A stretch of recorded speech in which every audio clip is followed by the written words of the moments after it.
جمعية البركة، شكرا وبارك الله فيكم وجزاكم الله خير وإحسان، ولتيمكم وموظفينكم اللي بيحترموا وبيقدرونا وبيصلونا بيوصلوا لنا الحاجة بكل تقدير. شكرا لكم والله. جمعية البركة والله ما قصرتوا معانا وكثير منكم والله، وجزاكم الله خير وربنا يكثر من أمثالكم يا رب.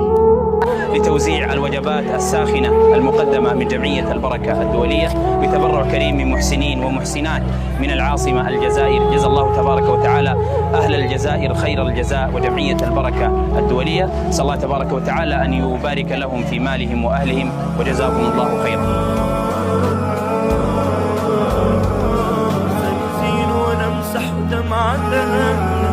الرحمن الرحيم والصلاة والسلام على سيدنا محمد أشرف الله خلق الله أجمعين. احنا الله نشكر أخواننا في جمعية البركة على تقديمهم لنا للوجبة، ونتمنى إنه يعني ربنا